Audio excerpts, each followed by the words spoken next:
ముందస్తు పథకం ప్రకారమే నవీన్ హత్య చేశాడని యువతి బంధువులు ఆరోపించారు. నవీన్, దీపిక ప్రేమించుకుంటున్నారని, వాళ్ల ప్రేమకు పెద్దలు సైతం అంగీకరించారని, అయినా ఈ ఘాతుకానికి పాల్పడ్డాడని వారు మండిపడ్డారు. ఆవిడ మా అక్క అండి, అక్క వాళ్ళ పాప అబ్బాయి రిలేషన్ లో ఉన్నారంట. సో అప్పటికి ఫ్యామిలీ కూడా ఒప్పుకున్నా సరే ఆ అబ్బాయి వచ్చి ఇలా చేయడం చాలా బాధాకరం.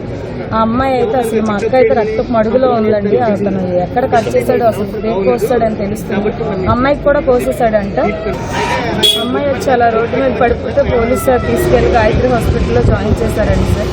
ప్రస్తుతానికి పాప అయితే సేఫ్ గా ఉంది, కానీ అక్క అయితే చనిపోయింది సార్.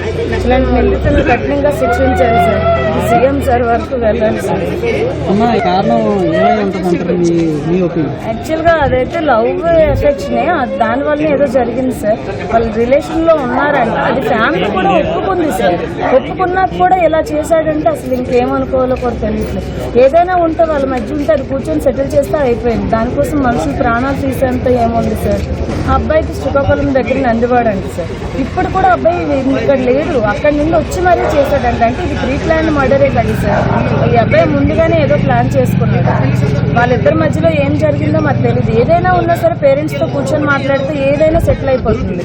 అంత వచ్చి అంత ప్రాణం తీసేంత దుర్మార్గుడు అంటే అబ్బాయి. ఇంకా అలాంటి వాడిని రోడ్డు మీద తిరిగితే ఎంతమందిని చంపుతాడు సార్. వీళ్ళు పాలకొండ దగ్గర ఒక విలేజ్ సార్. వీళ్ళు ఆ అబ్బాయి కూడా పాలకొండ దగ్గర ఇంకో వేరే విలేజ్ సార్. వీళ్ళిద్దరూ ప్రేమించుకున్నారనే విషయం తెలిసిందే. తల్లిదండ్రులు కూడా యాక్సెప్ట్ చేశారు.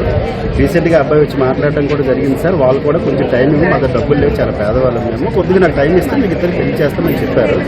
ఈలోపు ఈ సంఘటన జరిగింది సార్. ఇది 12 గంటల మధ్యలో జరిగింది సార్. చాలా దారుణంగా జరిగింది సార్. తల్లిని అక్కడ చెప్పాడు, రక్త పడుగుల్లో అది ఇంటికి దిక్కు ఆవిడేనండి. ముందు నడిపిస్తుంది. వాళ్ళ నాన్నగారేమో కార్ డ్రైవర్ గా జాయిన్ అయ్యారు, మొన్న జాయిన్ అయ్యారు సార్. వాళ్ళు కోలుకుంటున్నారు. ఏం చేయాలంటే వాళ్ళకి అర్థం అవ్వట్లేదు, మాకు కూడా అర్థం అవ్వట్లేదు సార్. ఇప్పుడు వీళ్ళు ఎక్కడి నుండి వచ్చిన్నారు? పాలకొండ నుంచి వచ్చేస్తున్నారు. 1 year నుంచి వచ్చేస్తున్నారు సార్. వాళ్ళు ఎవరు లేని టైం చూసుకుని అబ్బాయి ఇంట్లో చొరబడి తల్లిని చంపాడు సార్. తల్లిని చంపుకునే టైంలో బాగా పరిగెత్తుకుని బయటకు వచ్చేసిన వెంటనే ఆల్రెడీ కట్ చేశారు. పట్టుకొని బయటకు వచ్చేసిన వెంటనే పోలీసులు బయట ఉన్నారు. వెంటనే హాస్పిటల్ తీసుకుని జాయిన్ చేశారు సార్. ఇప్పుడు హాస్పిటల్కి వెళ్ళాను.